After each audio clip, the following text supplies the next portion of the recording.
games. No, I don't wanna play no games. No, I don't wanna hear your promises. You do you and I'll do me. That's just the way it is. Boom.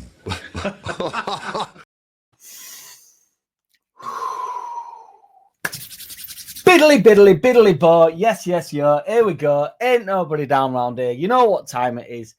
Get that badger in and on and over here. We had to move back to get his greatness in. He's in, he's on, he's over, he's here. I will be live tomorrow night at probably 8 o'clock for a few hours on the Underlap. Might have a couple of guests on there. We'll see what's popping, see what's cracking. I just want to drop in as we are in the international break now with a quick shit vid. So quick shit vid. Am I nervous? Yes, I'm nervous. Am I nervous? Am I papping it? No. Am I nervous? I'm as nervous as Michael Barrymore was. We are top of the league, 80 points, 23 games won, 11 drawn, 4 losses. My worry is not that we're not going up as champions, by the way, boys. My worry is that Sheffield United have still won more games than us in the league. And until I've been saying all season, I've said it every season for every season we've ever been in, even in Premier League, that if you win the most amount of games, you go up as champions. So it does alarm me and distress me. Obviously, we are legitimately top. I know some people have spoke about the Sheffield United stuff, you know, that they've had a 2-point deduction, but I don't care about that. We are top at league deservingly so. Goal difference 51. Are we on a bit of a wobble? I don't know. Will the 2 weeks do us any good? I don't know. I'm hoping that we all get back fresh, no injuries. Aronson gets his 2-week layoff due to the fact that he's not off away on international duty. There's quite a few of them gone away, which isn't ideal. You know, it would have been quite good to pull a sickie on it, wouldn't it, and try to keep them all in and on and over here, but it's not to be. Hopefully, you know, I know nobody likes to hear it, but hopefully we can get Bamford back. Hopefully we get Ampadu back. I think I've got a funny feeling myself that Ampadu's actually out for full season, to be honest. We've been saying that for weeks, haven't we? But I do think the reality is he's probably out. I think they'll be nurturing him for an emergency case, like, you know, like if you desperately needed someone, you're dragging me on there. Get up and win it! Fucking win it! Fucking win that! Fucking win it! Yeah, but if we can get him back, even for a few games, I do think he bolsters it does more than bolster the squad. He's integral. The issue we have a little bit is we've gone through large portions of the season not particularly missing Ampadu because we've been playing so well, and Tanaka and Rothwell have been excellent, which we're going to talk about in a second. But when the going gets a little bit tough, it's like you just want your man Amps in there, don't you? Big captain. A few people saying that Struijk, Pascal, Strauch isn't captain material. I think that's a little bit on the harsh side, to be honest. I think he's a different type of leader to Ampadu. Ampadu's got a little bit more about him, a bit of shithousery about him. I want to address a couple of things I said actually on Just Joe's show and got pelters for, just to be absolutely clear.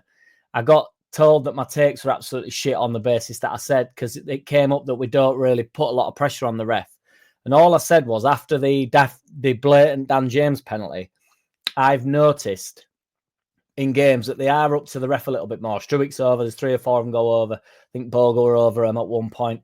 I am not saying that that's anywhere near enough shithousery. I want to get back to the Bielsa days with the shithousery with Click, Ayling, Alioski. Phillips loved it. They all loved it, didn't they? Even Bamford, you know, Bamford loves a bit of shithousery, or he's got that in his locker. So I do want to get back to that. But I want to discuss just quickly the running and the 2 centre midfield options and the number 10. So Lockie's done a proper mint video on the number 10. I have got absolutely zero problem with staying with Aronson till the end of the season now. I think for 15, 20 minutes, Nonto should be able to do that job in there. I don't really care. People saying that he came on at half-time, he did really well for 20 minutes and then he died off. Some people saying that he was the best player anybody's ever seen and we simply must have him in the 10. We did this with Joseph for a long period of time. Now we're doing it with Nonto. Ultimately, I think, you know, Farke, given the choice, would go with Peru into the 10 if we had a legitimate number 9. But unfortunately, whether you like it or not, until Bamford gets back and maybe can give us 40 minutes, he's not going to be able to do that because we are in the running now. It's about just picking up points.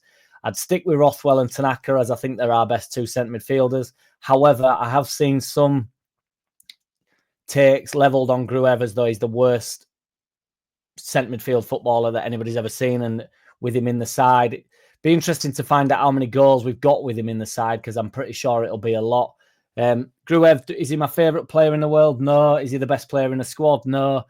Do you notice a massive drop when he's in the side? No. Is he better than Rothwell at defending? Yes. Is he better at attacking than Rothwell? No. Is he better at defending than Tanaka? Yes. Is he better at all-round centre midfield work than Tanaka? No. Is he better at going forward than Tanaka? No.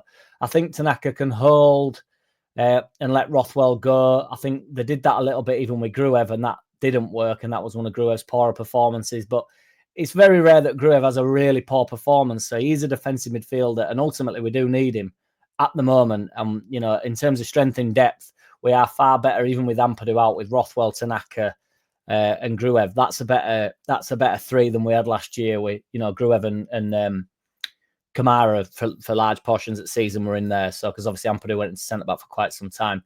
But I just think we should have enough with Rothwell in at centre mid with Tanaka. Tanaka just holds it a little bit better. Tanaka's been slightly off the boil. I'm hoping the break does us all the world of good and we just really get into the run of things.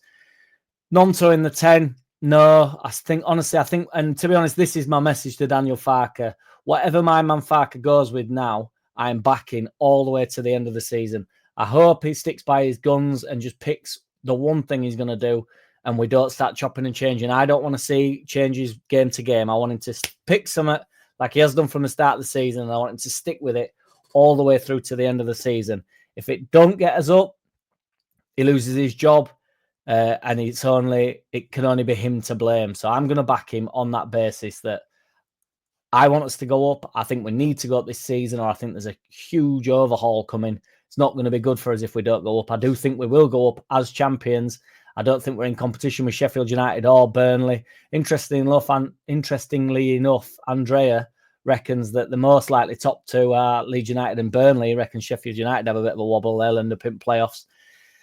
I don't know about that one. I think it'll probably be us and Sheffield United. I think that'll be the fairest way, but football ain't fair, as we all well know.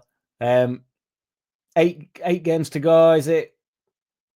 Swansea, 1, 2, 3, 4, 5, 6, 7, 8 games. Swansea at home. We're straight back to home game. As long as we win all his home games, we've got 4 home games left, 4 away games. Swansea, 15th in league, or might have moved now, to be fair. This is from a couple of fixtures ago, so I won't go through the positioning. Swansea, Luton. You'd expect us to beat Luton. Middlesbrough away, that's a big game. But the only thing I don't like about Luton and then Middlesbrough is Luton's away and then Middlesbrough's away. Then we've got Preston at home, Oxford away, Stoke at home, Bristol City at home. So 2 home games on the bounce. Around that Stoke, April 21st, around that day, whenever Sheffield play, they play Burnley that week. So the third to last week, it's Sheffield versus Burnley. So somebody's always got to go, and it ain't ours, boys. And then we've got Plymouth on last day of season away, but I don't think it'll get to that. I think we'll be up by the Stoke game for certain. And then I think us and Sheffield United will probably be battling it out. But what do you think? My message to Daniel Farke is you are the boy. Go prove it. You are the championship master. Go and prove it, our kid.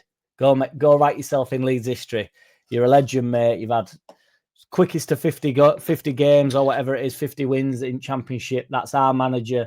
The bloke's been so composed for the past 2 years, never wavered, never had a wobble, never kicked off, never pissed and whinged, never blamed out. He's been proper cool with every reporter. He's never got a bit like, why are you asking me that? Get a bit radgy. Always been gracious in defeat, always been gracious in victory. He needs to send us up. He will send us up. He's my man. Is he your man? Let's have it. Underlap tomorrow, everybody.